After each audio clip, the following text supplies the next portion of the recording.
नमस्कार दोस्तों, मैं कमल किशोर गौड़ आज आपके सामने कक्षा 10वीं के प्रथम पाठ सूची पर्यावरण के सभी श्लोकों के संस्कृत अन्वय और हिंदी अनुवाद लेकर आया हूँ।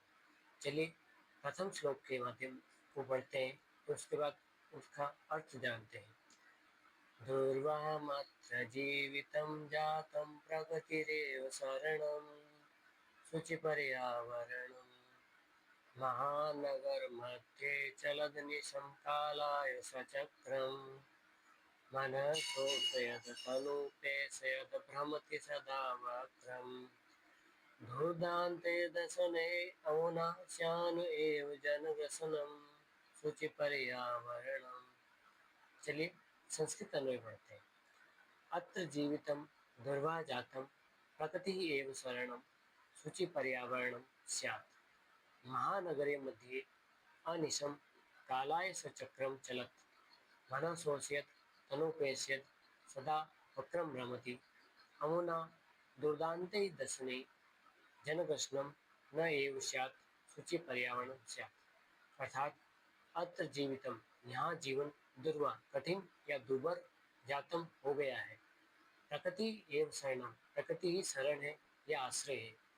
शुचि पर्यावरण स्यात् अर्थात पर्यावरण स्वच्छ हो।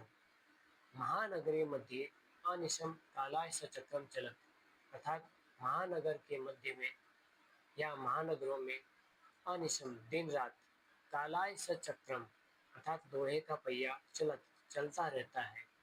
मानसोषित अर्थात मन को सुखाता हुआ, तनुपेशित शरीर को पीसता हुआ, सदा वक्रम भ्रमति हमेशा टेढ़ा चलता है। अमोना दुर्दांते दशमे अर्थात ऐसी स्थिति में या इसके द्वारा इसके के द्वारा का अर्थात प्रदूषण से या प्रदूषण के भयंकर दांतों से जनग्रसनम न युस्वाद अर्थात लोगों का विनाश न हो। सूची पर्यावरण स्यात् पर्यावरण स्वच्छ हो। हिंदी अनुवाद यहाँ जीवन कठिन हो गया है, अतः प्रकृति ही आश्रय है। पर्यावरण स्वच्छ हो। महानगरों के मध्य दिन रात लोहे का पहिया चलता रहता है। मन को सुखाता हुआ, शरीर को पीसता हुआ, हमेशा टेढ़ा चलता है। ऐसी स्थिति में इसके भयानक दांतों से आम जनों का विनाश न हो, पर्यावरण स्वच्छ हो। अर्थात इस श्लोक के माध्यम से कवि कहना चाहता है कि शहरों में जीवन कठिन हो गया है, इसलिए प्रकृति ही हमारा आश्रय है या प्रकृति की ही शरण में हमें जाना चाहिए, क्योंकि पर्यावरण अगर स्वच्छ होगा तभी हम जीवित रह सकते हैं। महानगरों में दिन रात फैक्ट्रियाँ या कारखाने चलते रहते हैं, उस कारण मनुष्य का मन कभी भी अच्छे से सुखी नहीं हो पाता है। इसलिए कवि ने कहा है कि मन को सुखाता हुआ और शरीर को पीसता हुआ अर्थात दिन रात मनुष्य कार्य में ही लगा रहता है। ऐसी स्थिति में प्रदूषण के भयानक दांतों से आम लोगों का विनाश न हो, ऐसी कवि की कामना है और पर्यावरण स्वच्छ हो। ये कुछ कठिन शब्दार्थ हैं जिनका छात्र अभ्यास कर सकते हैं। आप वीडियो को पॉज करके इसे अपनी उत्तर पुस्तिका में लिख भी सकते हैं। चलिए दूसरे श्लोक की ओर बढ़ते हैं। कज्जल मलिनम धूमम मुंचति सतशक्तियानम वाष्पयानमाला संधावती वितरन्ति ध्वानम यानानां पंक्तियों यनन्ता कठिनम संसरणम सूचि पर्यावरण। संस्कृत अन्वय सत शक्तियानम अर्थात सैकड़ों मोटर गाड़ियां कज्जल मलिनम अर्थात काजल के समान धूमम धुआं मुंचती छोड़ रही हैं अर्थात सैकड़ों मोटर गाड़ियां काजल के समान धुआं छोड़ रही है। वाष्पयान माला अर्थात भाप से चलने वाली गाड़ी यानी रेलगाड़ी। ध्वानम आवाज, वितरंती कोलाहल करती हुई, संधावती दौड़ रही है अर्थात रेलगाड़ियां कोलाहल करती हुई दौड़ रही हैं। याना नाम अनंता पंक्तियां ही कठिनम संचलनम अर्थात शहरों में यहाँ पर अनेक वाहनों की पंक्तियां हैं, इसलिए चलना कठिन हो गया है। हिंदी अनुवाद के माध्यम से पढ़ते हैं। सैकड़ों मोटर गाड़ियां काजल के समान धुआं छोड़ रही है। रेलगाड़ियां कोलाहल करती हुई दौड़ रही है। शहरों में वाहनों की अनेक कतारें हैं, अतः निश्चित रूप से यहाँ चलना कठिन हो गया है। कवि कहना चाहता है कि जिस प्रकार शहरों में अनेक प्रकार की मोटर गाड़ियाँ, रेलगाड़ियाँ, वाहनों की अनेक कतारें हैं, जिससे आम जन लोगों को पैदल चलना भी कठिन हो गया है। ये कुछ कठिन शब्दार्थ हैं जिनका छात्र अभ्यास कर सकते हैं। आप वीडियो को पॉज करके अपनी उत्तर पुस्तिका में इनको लिखकर याद कर सकते हैं। चलिए तीसरे श्लोक की ओर बढ़ते हैं। वायुमंडलम विषम दूषितम न ही निर्मलम जलम, कुत्सित वस्तु निश्चितम भक्ष्यम समलम धरातलम, कर्ण्यम बहिरंतर्जगति तो बहु शुद्धिकरणम सूचि पर्यावरणम। संस्कृत अन्वय के माध्यम से इसका हिंदी अर्थ जानने का प्रयास करते हैं। वायुमंडलम विषम दूषितम, अर्थात विषम का अर्थ होता है अत्यधिक। वायुमंडल भी अत्यधिक दूषित हो गया है। ही न निर्मलम जलम अस्ति, अर्थात जल भी स्वच्छ नहीं है। ही का मतलब सुनिश्चित रूप से। भक्ष्यम, भक्ष्य मतलब होता है भोजन पदार्थ। भक्ष्यम कुत्सितम वस्तु मिश्रितम अस्ति, अर्थात भोजन पदार्थ में भी खराब वस्तुएं या प्रदूषण फैल चुका है, अर्थात भोजन पदार्थ भी दूषित हो चुका है।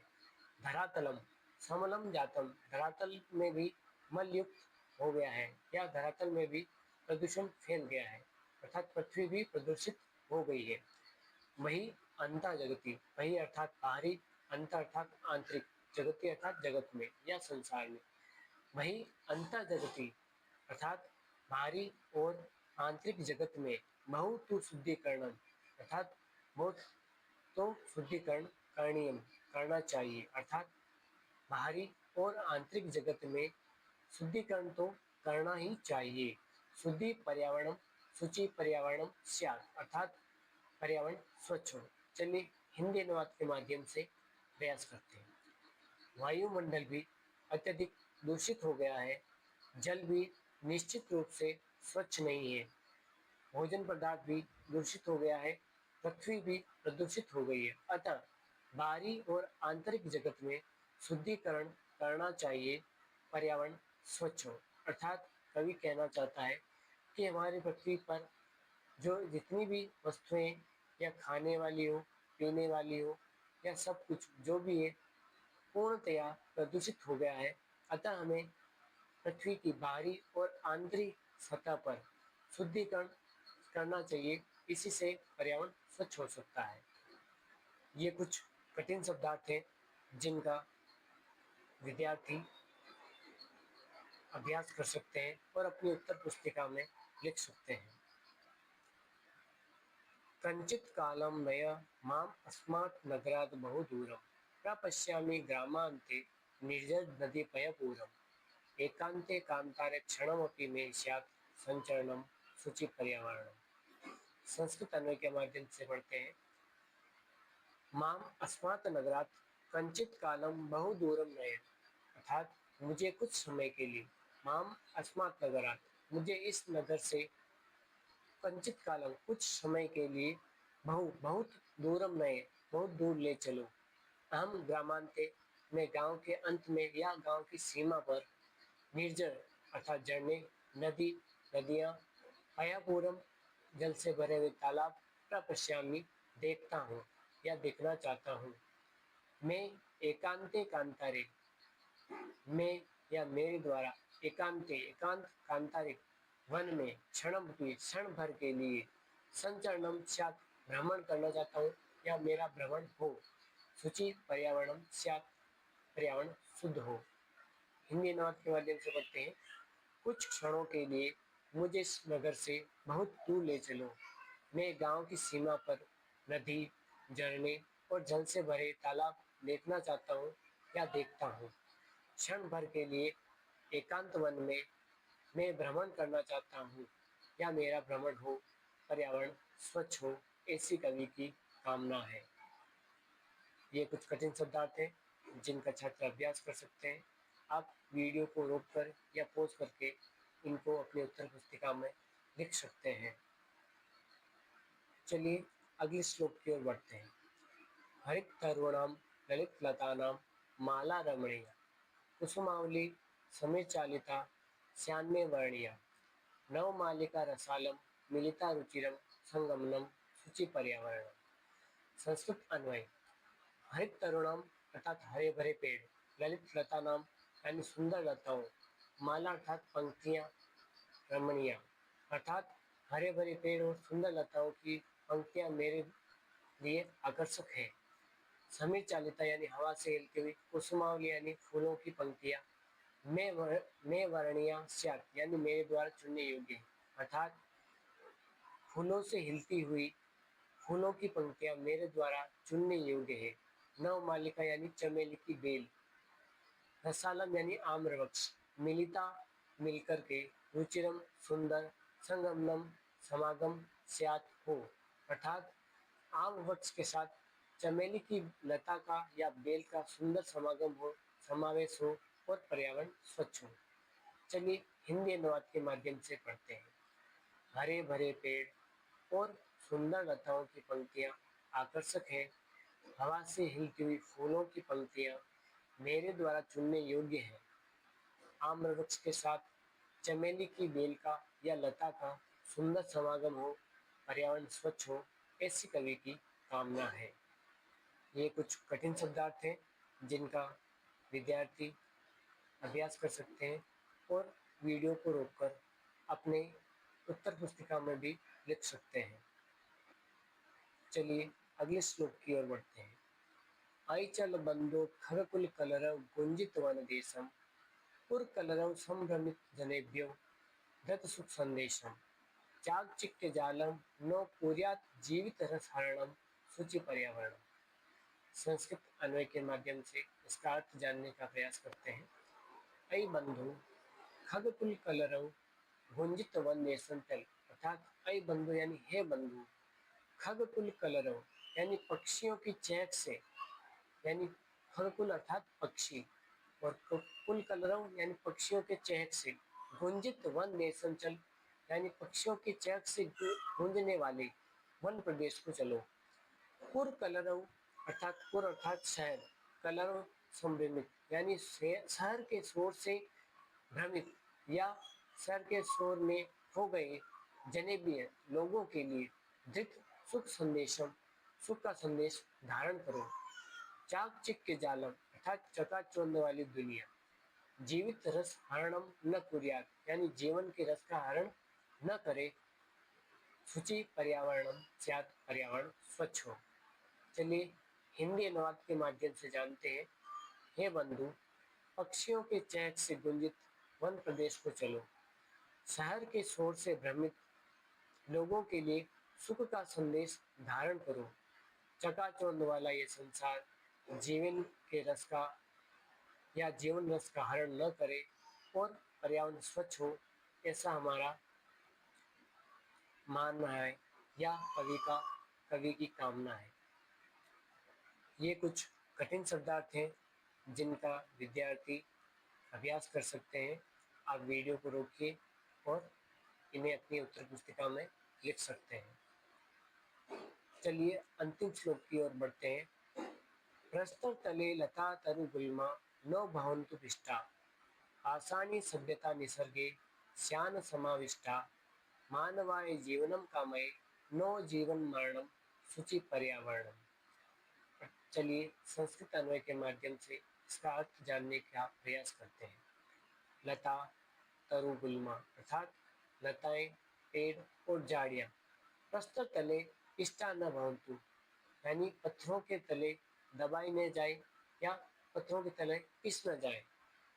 पाषाणी सभ्यता निसर्गे न समाविष्टा स्यात् अर्थात पत्थरों की सभ्यता या हर जगह निर्माण कार्य न हो, या पाषाणी सभ्यता का प्रकृति निसर्ग यानी प्रकृति में न समाविष्टा स्यात् समावेश न हो।